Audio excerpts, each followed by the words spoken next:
एक पिता की रुला देने वाली कहानी। किसी गांव में एक बूढ़ा व्यक्ति अपने बेटे और बहू के साथ रहता था। परिवार सुखी संपन्न था, किसी तरह की कोई परेशानी नहीं थी। बूढ़ा बाप, जो किसी समय अच्छा खासा नौजवान था, आज बुढ़ापे से हार गया था। चलते समय लड़खड़ाता था, अब तो लाठी की ज़रूरत पड़ने लगी थी। चेहरा झुर्रियों से भर चुका था, बस अपना जीवन किसी तरह व्यतीत कर रहा था। घर में एक चीज़ अच्छी थी कि शाम को खाना खाते समय पूरा परिवार एक साथ टेबल पर बैठकर खाना खाता था। एक दिन ऐसे ही शाम को सारे लोग खाना खाने बैठे। बेटा ऑफिस से आया था, भूख ज़्यादा थी, इसलिए जल्दी से खाना खाने बैठ गया और साथ में बहू और एक बेटा भी खाने लगे। बूढ़े हाथ जैसे ही थाली उठाने को हुए, थाली हाथ से छिटक गई और थोड़ी दाल टेबल पे गिर गई। बहू बेटे ने घृणा दृष्टि से पिता की ओर देखा और फिर से अपना खाना खाने लग गए।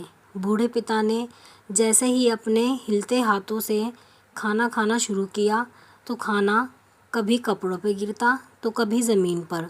बहू ने चिढ़ते हुए कहा, हे राम, कितनी गंदी तरह से खाते हैं, मन करता है इनकी थाली किसी अलग कोने में लगवा देते हैं। बेटे ने भी ऐसे सिर हिलाया जैसे पत्नी की बात से सहमत हो। नन्हा पोता यह सब मासूमियत से देख रहा था। अगले दिन पिता की थाली उस टेबल से हटाकर एक कोने में लगवा दी गई।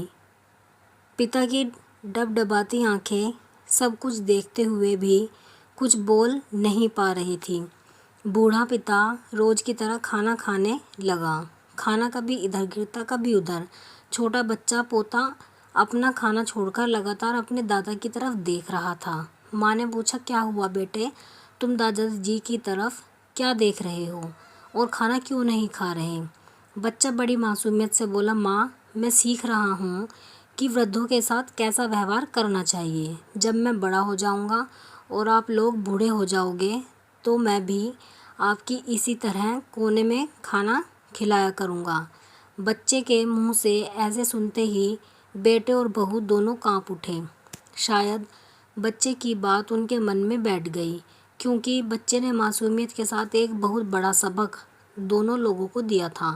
बेटे ने जल्दी से आगे बढ़कर पिता को उठाया और वापस टेबल पे खाने के लिए बिठाया और बहू भी भागकर पानी का गिलास लेकर आई कि पिताजी को कोई तकलीफ़ ना हो। तो दोस्तों, माँ बाप इस दुनिया की सबसे बड़ी पूंजी है। आप समाज में कितनी भी इज्जत कमा लें या कितना भी धन इकट्ठा कर लें, लेकिन माँ बाप से बड़ा धन इस दुनिया में कोई नहीं है। यही इस कहानी की शिक्षा है और मैं आशा करती हूँ आपको कहानी पसंद आई होगी। आप अपने विचार कमेंट में ज़रूर शेयर करें कि आपको कहानी कैसी लगी, और ऐसी ही इंस्पिरेशनल और इमोशनल कहानी के लिए चैनल को सब्सक्राइब करें और वीडियो को लाइक करें और अपने फ्रेंड्स के साथ शेयर करें। मैं आशा करती हूँ आपको ये सभी कहानियाँ पसंद आ रही होंगी।